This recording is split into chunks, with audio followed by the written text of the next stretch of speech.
and we're live today. What's up, everybody? This is Q and Chop, chopping it up. Q, who we got today? Today we got Brett Krueger. Brett, how we doing? Hey, what's up, guys? How are you? Q, Chop, good?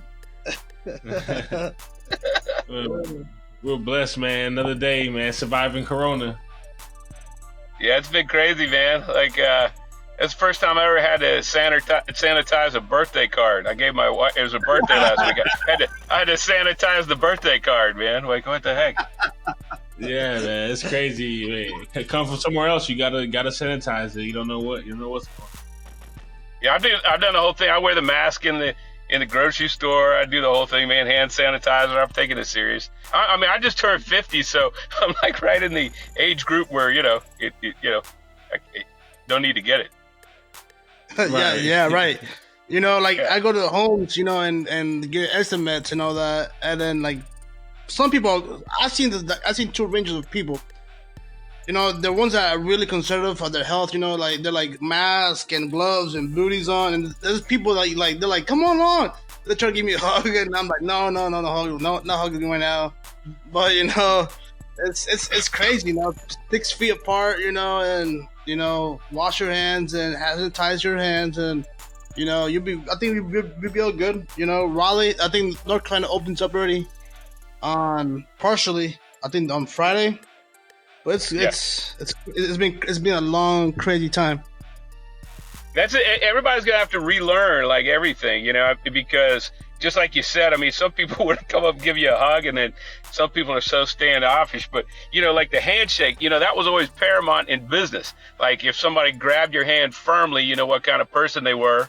If it was loose, I don't know, what are we gonna do now? I mean, it's gonna take longer to read the person. I think, I mean, if we bow to each other, I mean, how far you bent over on the bow? Does that mean like something, or we're gonna have to relearn how to read everything in socializing? I think we might have to stare down now. Who's stare down? Like be like, okay, you staring down, and no more handshakes. Yeah, you can't. The bar fights, you can't even do that. It's too close. You gotta, some other way to battle each other, I guess. But. I guess we need to go back medieval times, swords and stuff, keep out, samurai swords, dueling. Yes, the pistols, the dueling, yeah. So Brett, quick question that I have for you: How did you get started with development, with the hotel and condo development? How did you get that? Be like that, saying like, you wake up and you're like, I want to do this now. Well, so Chop, you're the one. Now you do like a residential, some construction and stuff like that, right? That's what you were saying. Yeah. Yeah. So I did that. Like I started developing property and everything. Like I risked everything. Like in 2001, I risked everything and started actually a development company and building company. And a few years later, man, we had 50 million in assets. And by 2008, we were. Everything was great, and then all of a sudden, the great real estate recession happened, and so I had to reinvent myself. I met some guys out of Florida, and they had, they had cash to invest, but they didn't really want the day-to-day management. So I kind of took their cash and my experience and everything, and then we did some commercial properties, some strip centers. I learned about leasing and everything, and then we eventually did some condos and right in downtown Asheville, and that got us into the hotel business. We were doing a condo building, and we wound up turning it into a hotel, and that wound up being the Windsor Boutique Hotel. And within 1 year, we were the #1 rated hotel in Asheville, and and then we did the Ivies in Charlotte, and again, #1 rated hotel in Charlotte out of like 180 hotels, and then I left that group to do my own projects, and I got 4 exciting projects right now I'm working on, but that's kind of how I got my start. So what motivated you to do construction? Like, was it the business, the building side of it, or the money side? Because I didn't know there was money in construction until, let's say, 5 years ago, until I really got deep into it. Yeah. Well, what made you go construction? Out the air, we were talking about, you're doing your carnival. You're working in the cruise ships. Yeah, I worked on cruise ships for like 5 years. Yeah, so yeah. So but I'd say Yeah, I think my father was in the building business, and one thing, man, he just loved construction and building and floor plans. And I remember when I was a kid, he used to take me through open houses all the time. We'd preview these houses. He loved floor plans. He was in construction and owned a big building business. He was one of the top 5 builders in Charlotte back in the '90s, which I know is your guys' favorite era. I heard that on one of your shows. The '90s were great, but Yeah. Tupac, Biggie, everything. But yeah, but so Michael. I went, yeah, so I got off the cruise ships and went to work for him. And then, building and construction and real estate was just like second nature for me. And I really enjoy, like, I'm a very creative person. And man, like doing these hotels, like I actually flew to Paris. I created all all the decorator items, and I actually did the decorating and everything myself, right? So I was able to create these things that were just different from the market and really cool. People really liked what I did. We were like a kind of a small company. We weren't the corporate chain that everybody's seeing so much of today. And we had our own unique thing. And, I think I just ate it up, man. I love like when people love what I do, it's just very, very rewarding. That's awesome. That's awesome. So, like for our listeners that don't know how did you begin creating a hotel or what's the first process? I guess that's what I'm trying to say. Well, the first thing is really identify a location that you want to be in. The rates are a big thing, right? You got to make sure that the rates are good. You got to make sure occupancy is high. I would never get into a market unless, their main occupancy was in the 70s, right? And the rates really got to be over 200 for the upscale or, hotel. And that's when, you could build something, you have a chance. You know how much it costs so much to build things today. And there's so many safety equipments. I mean, all these, all these other buildings and everything are grandfathered in, so they don't have to meet the same requirements we do, right? And so new construction, I mean, you definitely got to make sure that you could get the rate and everything that you need on that room so that you could do it, and then, the other thing for me, I mean, I don't know how the corporate guys do it. I know that I just look for a lot of upscale travelers, luxury travelers. I look for people that will actually appreciate the difference when I bring a nice hotel and the amenities and the treatment that I do, because, half the experience, and that's what I sell, is like an experience in hotels, right?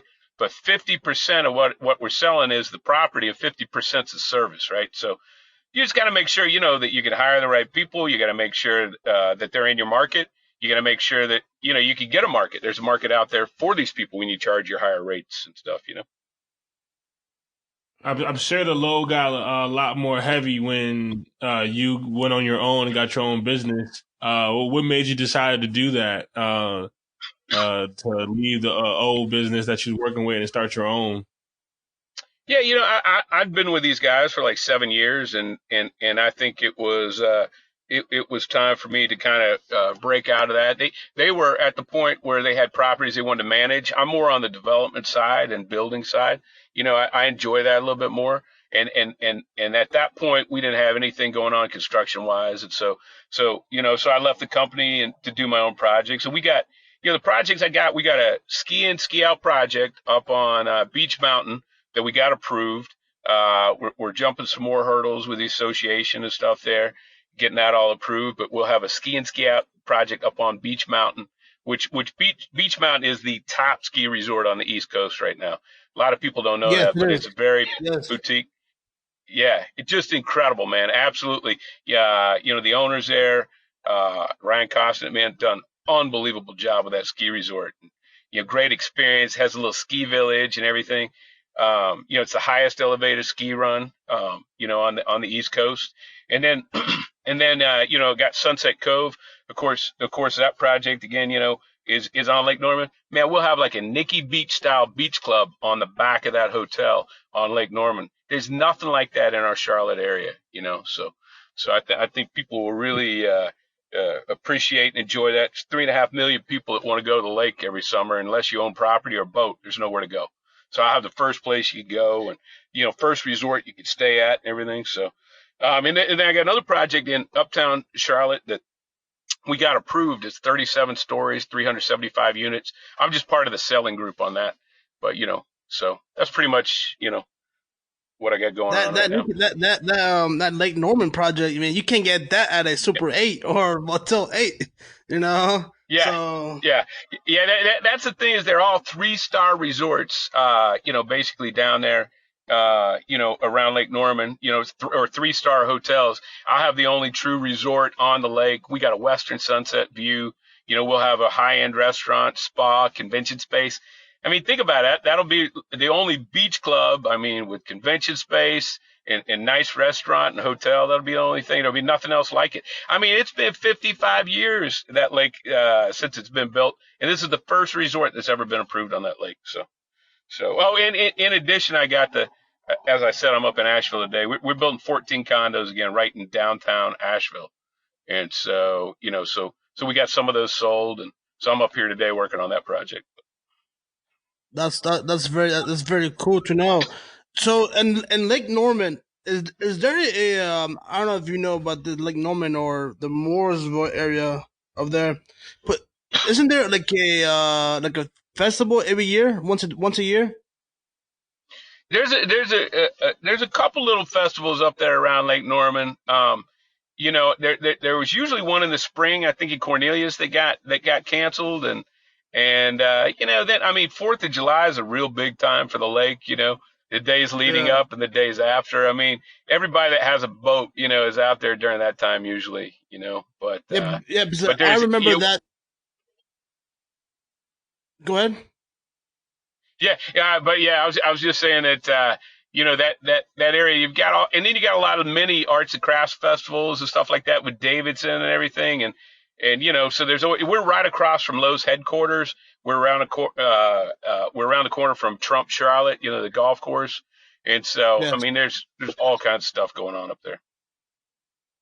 Yes, I remember when I went to a festival there, because I went with one of my buddies that he's a cigar manufacturer, Jeff Yep. Mandola, and then I saw the population of Lake Norman, Mooresville area, and how beautiful it is, and I didn't expect that at all, coming from Raleigh. Yeah.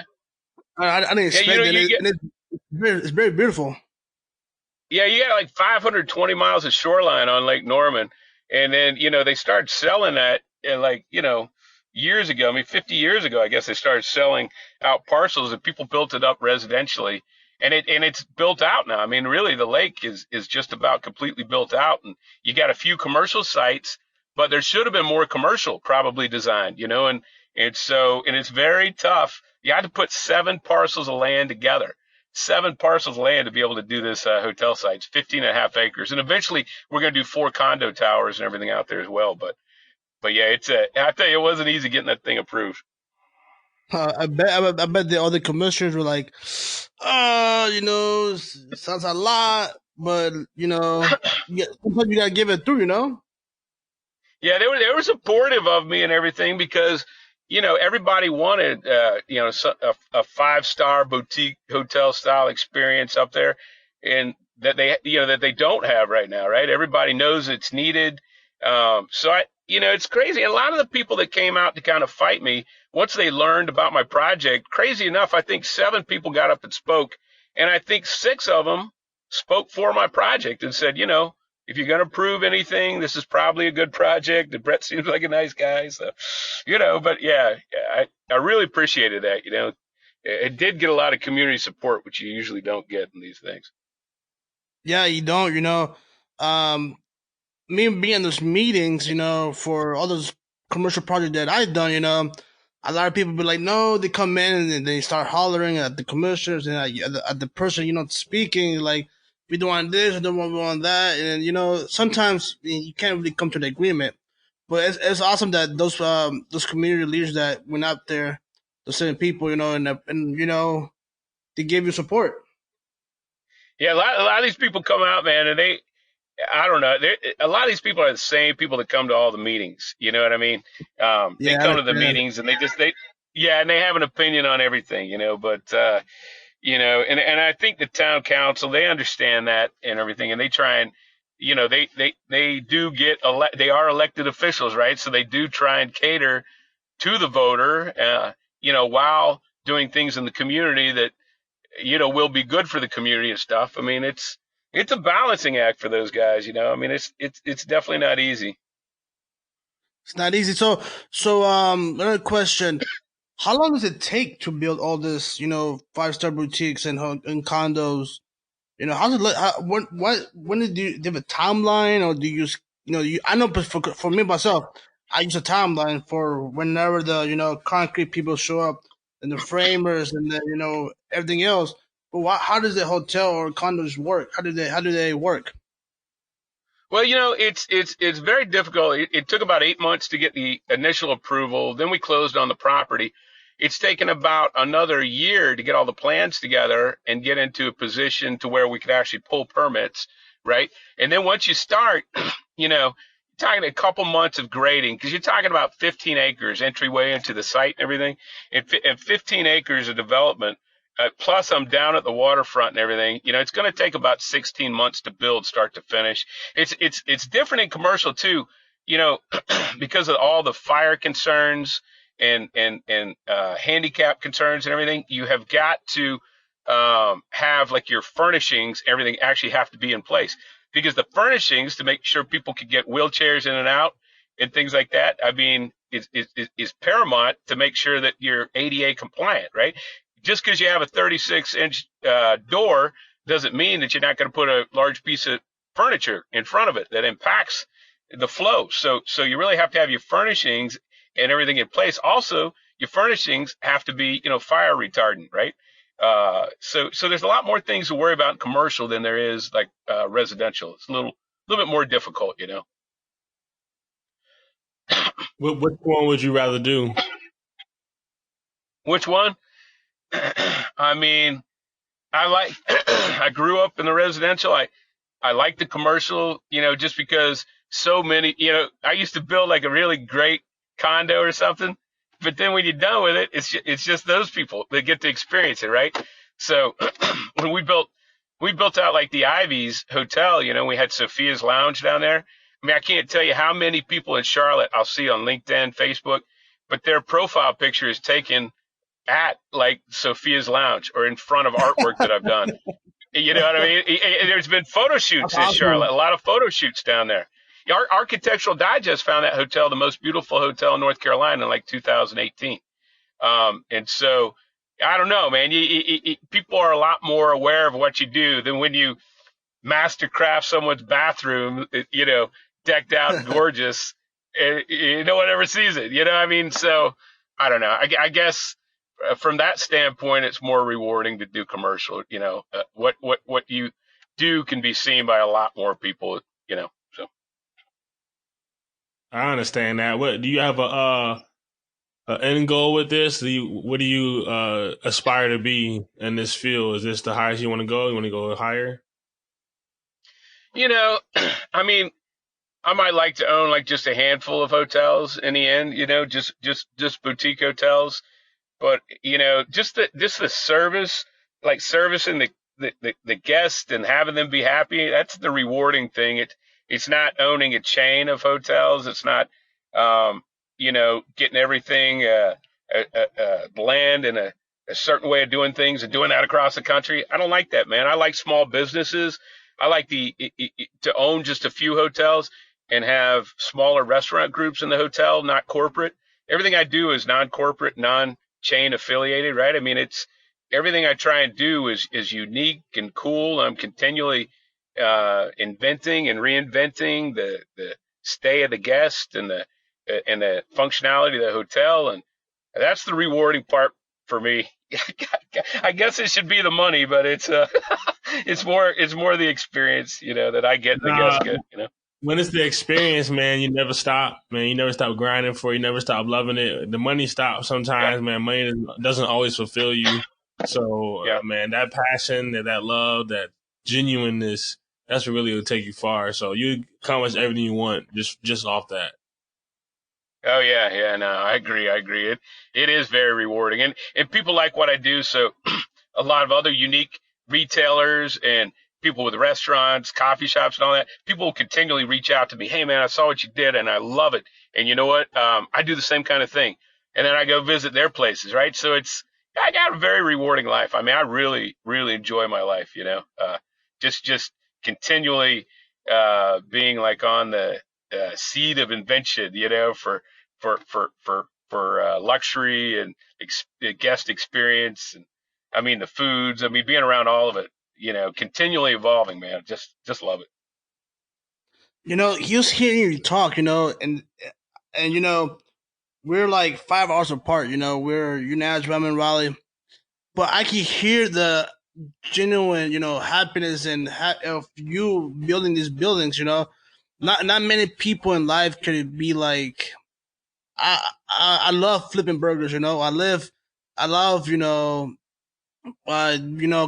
cashier. Like you genuinely like to do this stuff. That's what life is supposed to be. Like enjoying what you do.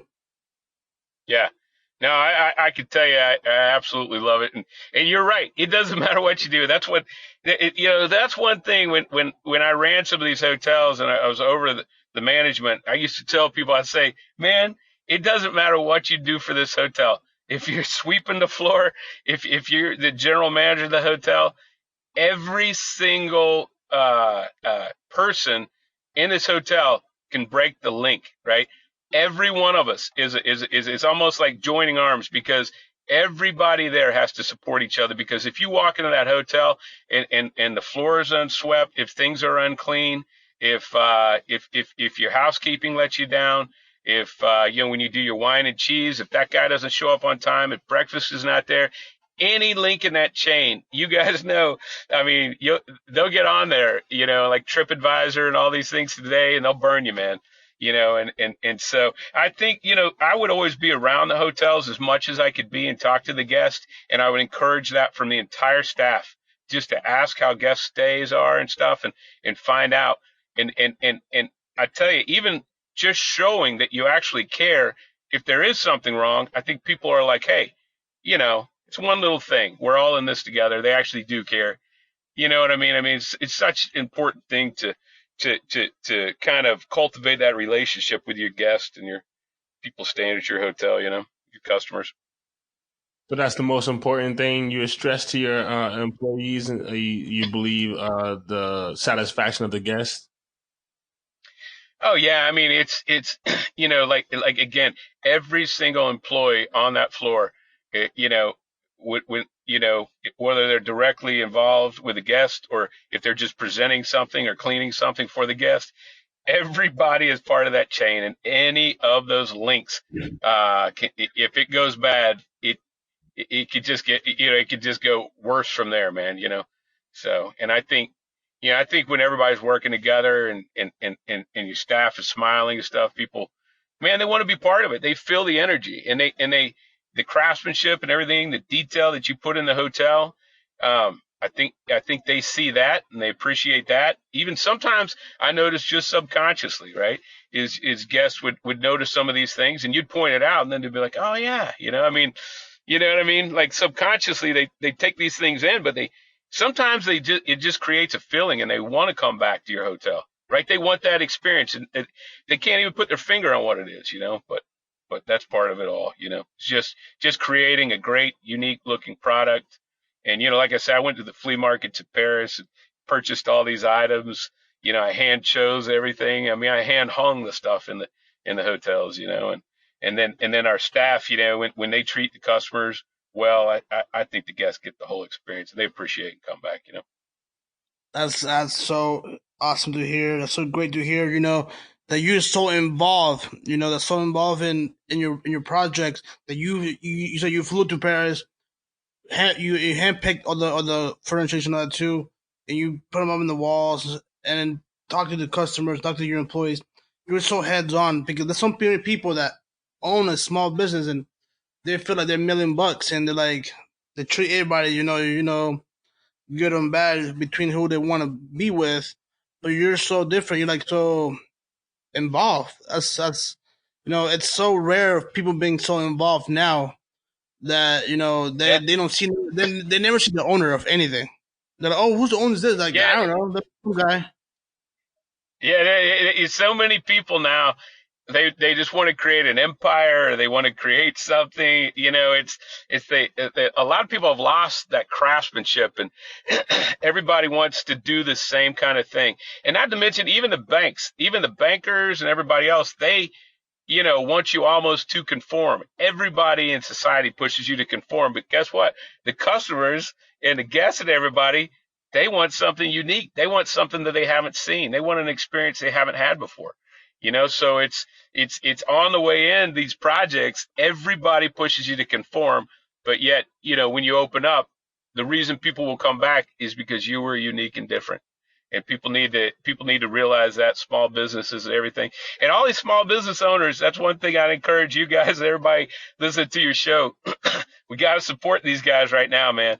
Even going in and buying gift cards, and using them at a later date, or anything you can do to support small business right now, because these big corporate groups, they get money from the government, they get help from their banks, and these small business guys, man, I mean, they don't have the funds put away a lot of time. I mean, they use their whole life investment to open these restaurants, retail places, and businesses, and really got to, try and concentrate on giving the small business guys business right now. That's awesome. Yes. Yeah, most definitely. I believe in that too. So definitely shout out to small businesses. Some of them not getting their loans, some of them are. Some of them not even getting approved. So it's definitely a tough world. But I mean, entrepreneurship is definitely still the way. This virus is not gonna last too long. So speaking of the virus, man, how are you holding up? How are you and your business holding up during the virus? How the precautions and all that stuff? For me, it hasn't affected me that much because generally all my projects are kind of being in the planning stages, or they're in construction. Construction, the workers are still showing up. We're taking extra precautions, on the job sites and everything. But I have gone to a lot of video meetings. I'll do, with Zoom and things like that. I have gone to a lot of video meetings instead of face-to-face or in-person meetings, and then, it hasn't affected me too much. I know, I've talked to a lot of people who've been like laid off in industries right now. But there are a lot of programs out there to help people, more than there ever has been before in our nation's history. I think, I mean, there's so many things they've done to kind of protect and help people. And I think our nation has seen what happens if you let everything fail and start over. I mean, the amount of time it takes to do that, right? It's just easier to pump some money out there and try and save businesses and people's jobs. Yep. You guys, we got to help the small business out. Big corporate America, they're getting their money. All these corporate restaurants like Ruth Chris got their, they get like what, $20 million or $200 million. They don't need Yeah, that. They got money. yeah. Your local steakhouse may need that money. Yeah, your local businesses, like, and that's one thing you talked about. One of your other shows is just ways to get business and stuff like that. We used to do a lot of charity events. We used to be involved in a lot of local charities, and a lot of your small business owners will be involved in those local charities and stuff.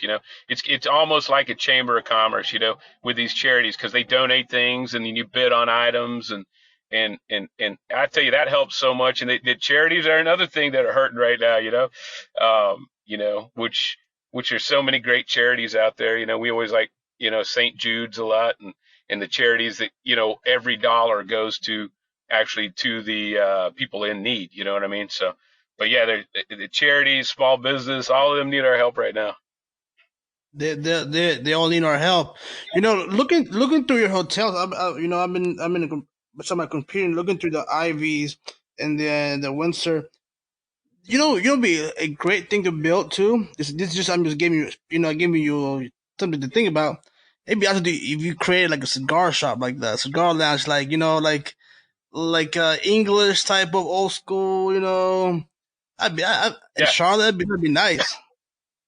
I tried to do that. Charlotte passed a law a few years ago, and you're not supposed to have like a cigar bar lounge attached to a hotel, right? So it's supposed to be detached or something in some way. And so the last one, I think there was one in Raleigh, and I think there was one in Charlotte, and that was at the Marriott.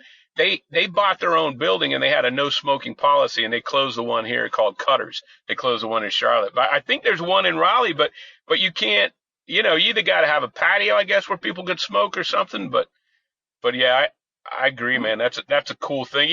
And I'll tell you, the bar, like we did at the Ivies, like the library lounge, did have like a cigar bar feel, just didn't have the cigars, Man, when I saw it, when I saw the galleries of it, and I saw the bar, I'm like, wow, that's like a movie type bar. You just want to smoke in there, have fun times. But yes, the laws right now is that unless you're grandfather in, you can have a cigar shop and a strip, or in a hotel. But now you have to be a brick and mortar by itself. You can't really. Yep. Yeah, like you said, it has to be detached. But just give me some thoughts. If you want to come to Raleigh, build cigar shop. You got it, man. I can help you out. Yeah. Yeah. I love Raleigh. I love that market. I love the people. I got friends over there, some politicians and stuff. But yeah, I would eventually love to do something over there. Yeah. So trying to pick your brain a little bit. So have you ever thought about coming to Raleigh? Do you think that? But I know that Raleigh and Charlotte and Asheville are two different consumer based. They're two different cities, completely differently. Mm-hmm. Yeah, and that's that's one thing is you got to grow a good connection base in there. When somebody gives me an idea, I don't ever take anybody's advice. I got to be honest. I don't take anyone's advice, right? I will take a bunch of people's advice and then like consider all of it and then do what I think will be good. You know what I mean? So like, and that's one thing I've always done is build like a great network of people, like all ends of the spectrum, man, from people that are on the management side, maybe of a city, to people that are the workers in the city. I always try and meet a lot of people and then bounce ideas and stuff off of them. And, I even did that in my residential thing. I built a totally different house than other people did at the time and was always super successful, and people could never really figure out what I was doing. But all I did was just listen to everybody, man, and tried to, do a product that everybody loved, Yeah, you like you said, you try to please everybody, but at the end of the day, you're only gonna please that few people that like that, that idea. Yeah, and that's what, and that's the thing when you get a lot of people, like you talk to a lot of different people, you kind of get a lot of great ideas, and then I think you can formulate a plan in your mind, of the type of product that's needed, and stuff, and so, but if people would try and give me advice all the time, I'd be like, man, thank you. I mean, I always love it. I love people giving me advice. I love it, but I just don't always take it. Right. It's, you always know you could do it the best way, right?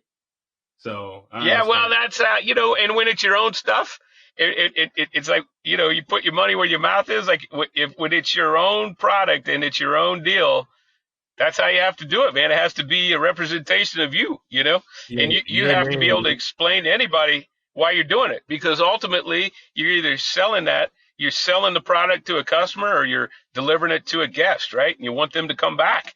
And so, you want the best experience that you can, for the market. Yeah, man, it's understood, man. Are you missing sports as much as we are? Oh my God, yeah, it's terrible. It's so funny. I don't think anybody has ever been so excited about an NFL draft. I mean, like that. We watched all the coverage. I was flipping through ESPN. I was flipping through all the sports channels on my Sirius, and listening to everything. And I was like, man, what are they even talking about? And it was, they were doing a lot of throwback stuff. I know I heard you guys said you watched the Jordan thing. And now I haven't watched any of those, I'm dying to watch it, but I'm waiting until they all come out because I like to watch it all the way through, you know. But God dang man, and I tell you, man, what a story with Tom Brady going to Tampa Bay and Gronkowski. You know, I can't even imagine how the people in Boston feel right now. But I know the Right. people in Tampa are pretty happy.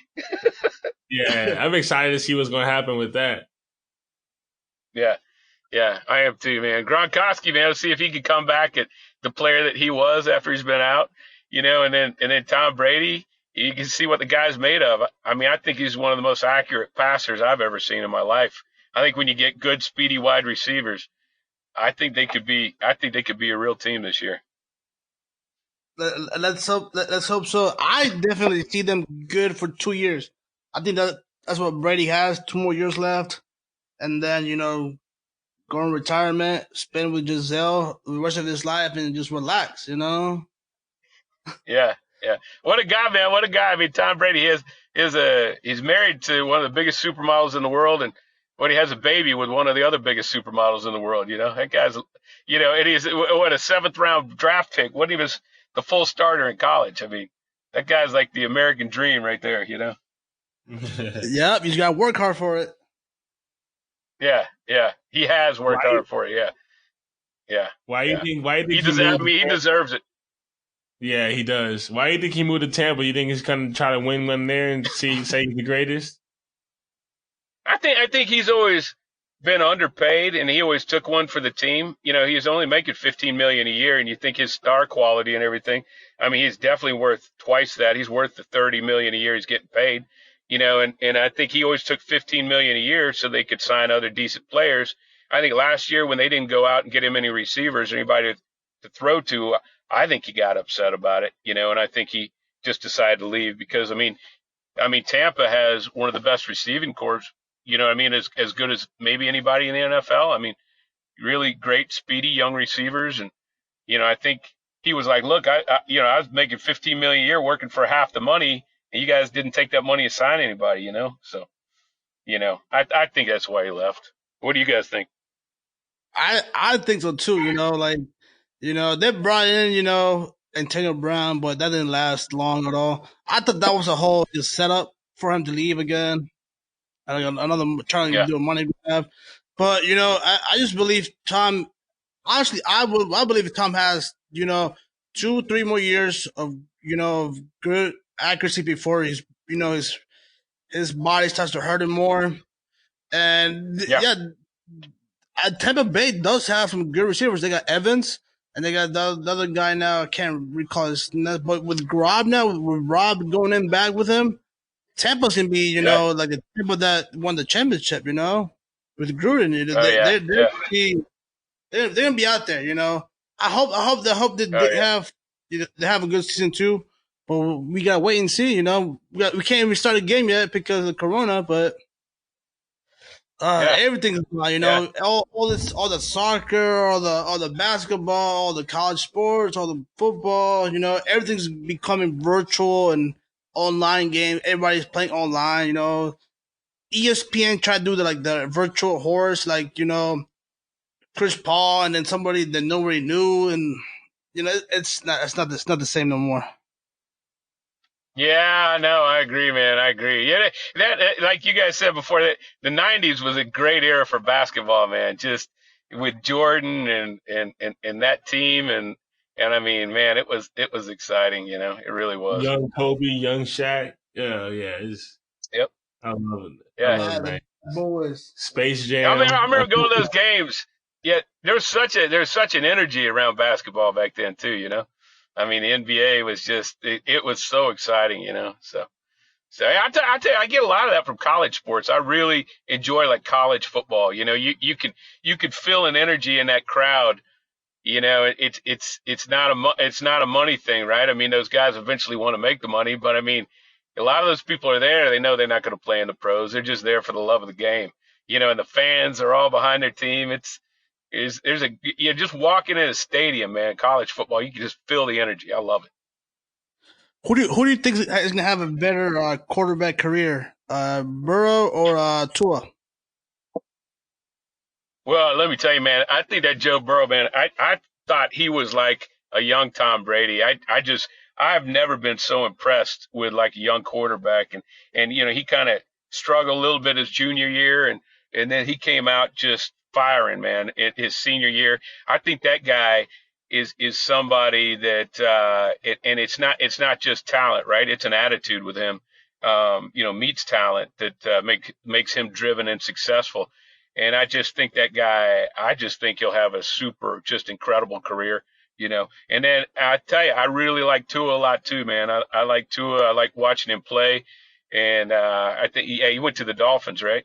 So, Yes, he did. yeah. So I think down there, they don't, they aren't dead set on a quarterback or anything. So I think he's going to get some playing time, and I think that's going to be exciting for Miami and everybody. I think I think it's a great thing. I was hoping that he might slip a couple more, if he just slipped a couple more spots, the Panthers could have got him, but I never thought that would happen, but yeah, at number 7, that was a far reach to get to him, but I think they grabbed him at number 5, but yeah, they got a great player, man. He's going to be so much fun to watch in the NFL, I hope so too. I believe Tua's going to be a better quarterback. That's just my belief because, I saw him the way he came in at Alabama and took over the position, and I just see that mentality of let's get it going. I do see it too on Burrow, but man, I'm confused between his attitude. I think it could be he's very he knows what he's doing, or it can be kind of cockiness. People have always are between the cockiness, or he's just very good with himself. But time will tell.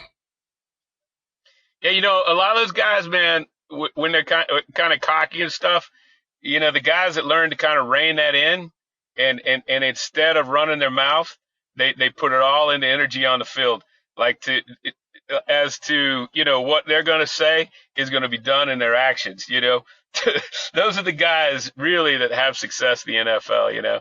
And yeah, you're right about that. And some of these guys early on, he might even, maybe he doesn't rein it in, and maybe his first couple years he gets traded, but I think he will have a long, great career. I just think he's driven, and I think he's talented, but yeah, same with Tua. I think he'll be great too. Go Tigers! Go Tigers! Yeah, go. Oh man! So Brett, tell us what's going on. How can our listeners reach out to you if they're interested of any hotels that once they're done they want to reach out to you? How can they reach out? Yeah, so Sunset Cove. We're still 16 months away from that thing opening, but that, it'll be up on Lake Norman, a true resort. We'll have a great restaurant, spa, convention space. And people can actually get married out on the lake. And so, man, there's so many people that will appeal to, in that Charlotte market. And then when you get back to, like Asheville, we'll have these, probably by the end of summer, we'll have these, these condos built. And again, we're like one block from the center of downtown Asheville, right in the middle of everything. We got these condos for sale. They start at like 700,000 and go up to, almost 2 million. The condos we got in this building, there's just 14 of them, but it's right in the center of everything. Should be great. So, but if you guys are there, 17 North Market, you look me up on LinkedIn or, again, Brett Krueger, 17 North Market, Sunset Cove, I think that's the ways to find me, so.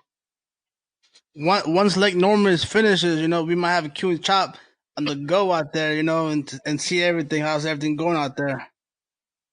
Yeah, that'd be great, man. We'll do a live broadcast out there. How about that at the beach club? Hey, I'm down. If you're down, we down. That'd be nice. Yeah, we could do. I tell you, we could do in the summer. We could do.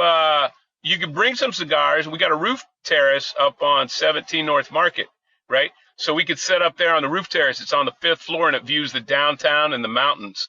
And we could sit up there and have some cigars, do a broadcast if you want. Hey, you said it. You said it. Say less. That'll be maybe in August, and we'll talk about the opening of the NFL season. How about that? I like that. Hey. Sounds real good. Brett, thank you once again. Thank you for your time. I know you're busy. I know you're a very busy man with this projects you got going. It was a pleasure to talk to you. And I hope our listeners could learn a little bit from that type of business of hoteling and condos, but how people did understand. And Q, last remarks before we leave. Man, go get it, go grind, go to a hotel. Brett Krueger, he was live, and we really appreciate you coming through, sir. Thank you, man. I enjoyed it. Loved it. All righty, guys. Today was Brett Krueger. Have a great day. Stay blessed. Stay blessed. All right. All righty, guys. Today was Brett Krueger. Have a great day. Stay blessed. Stay blessed.